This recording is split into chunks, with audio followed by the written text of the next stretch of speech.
यिर्मयाह का ग्रंथ अध्याय 33। पुनरुद्धार की प्रतीक्षा।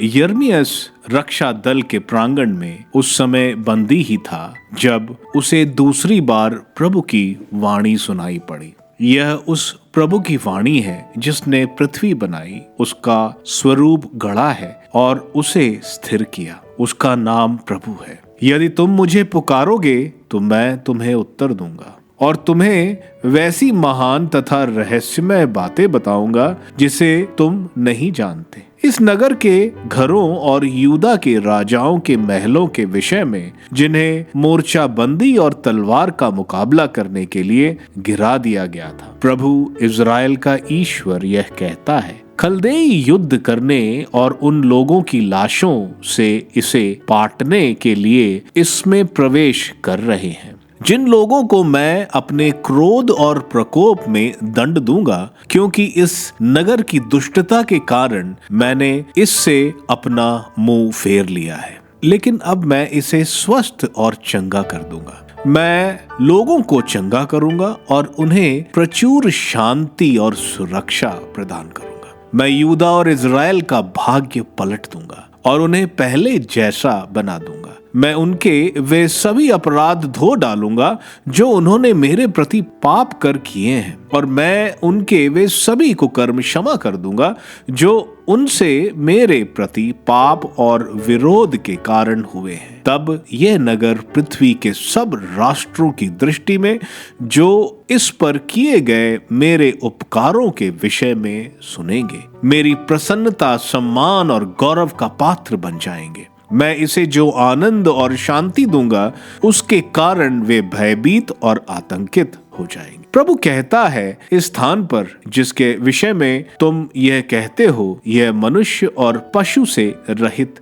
वीरान है। यूदा के नगरों में और यरूशलेम की सड़कों पर जो मनुष्यों, निवासियों और पशुओं के बिना निर्जन है। फिर प्रसन्नता और आनंद की ध्वनियां, वर और वधु के स्वर तथा प्रभु के मंदिर में आभार बलि अर्पित करते समय लोगों के गीत के ये शब्द सुनाई देंगे। विश्वमंडल के प्रभु का धन्यवाद करो, क्योंकि प्रभु भला है, उसकी कृपा अनंत काल तक बनी रहती है। इसका कारण यह है कि मैं इस देश की अवस्था पहले जैसी कर दूंगा। यह प्रभु की वाणी है। विश्वमंडल का प्रभु यह कहता है, इस स्थान में जो अभी मनुष्य और पशु से रहित वीरान है, और इसके सभी नगरों में चारागृह होंगे जहां चरवाहे अपने रेवड़ को विश्राम करने के लिए ठहराएंगे। पहाड़ी प्रदेश के नगरों, निम्न भूमि के नगरों और नगेब के नगरों,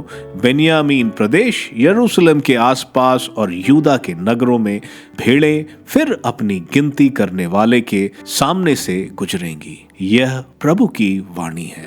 राजा के पद पर दाऊद के वंशज। प्रभु यह कहता है, देखो वे दिन आ रहे हैं जब मैं इज़राइल तथा यूदा के घरानों के प्रति अपनी प्रतिज्ञा पूरी करूंगा। उन दिनों उस समय मैं दाऊद के लिए एक धर्मी वंशज उत्पन्न करूंगा जो देश पर न्यायपूर्वक शासन करेगा। उन दिनों यूदा का उद्धार होगा और यरूशलेम सुरक्षित रहेगा। यरूशलेम का यह नाम रखा जाएगा, प्रभु ही हमारा न्याय है। क्योंकि प्रभु ये कहता है, दाऊद के लिए इज़राइल के घराने के सिंहासन पर बैठने वाले उत्तराधिकारी का कभी अभाव नहीं होगा, और ना लेवी वंशी याजकों को मेरे सामने होम बलियां, अन्न बलियां तथा अन्य बालियां अर्पित करने वाले वंशज की कभी कमी होगी। यिर्मयाह को प्रभु की यह वाणी सुनाई पड़ी। प्रभु ये कहता है, यदि तुम दिन या रात के संबंध में मेरे विधान भंग कर पाते,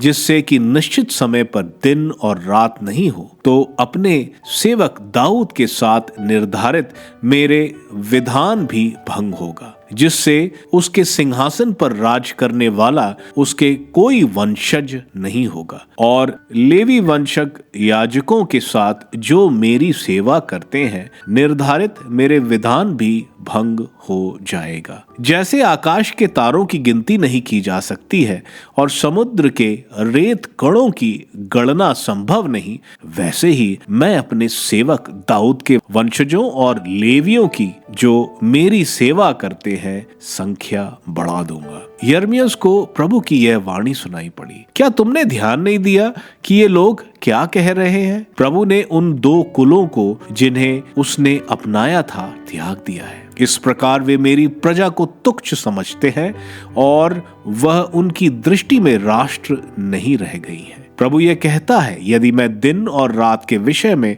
अपना विधान तथा स्वर्ग और पृथ्वी के संबंध में अपनी विधि निर्देश निर्धारित नहीं किए हैं, तो मैं याकूब और अपने सेवक दाऊद के वंशजों को त्याग दूंगा तथा इब्राहिम, इसहाक और याकूब की संतान पर शासन करने के लिए उसके किसी वंशज को नियुक्त नहीं करूंगा, इसलिए कि मैं उनका भाग्य पलट दूंगा और उन पर कृपा करूंगा।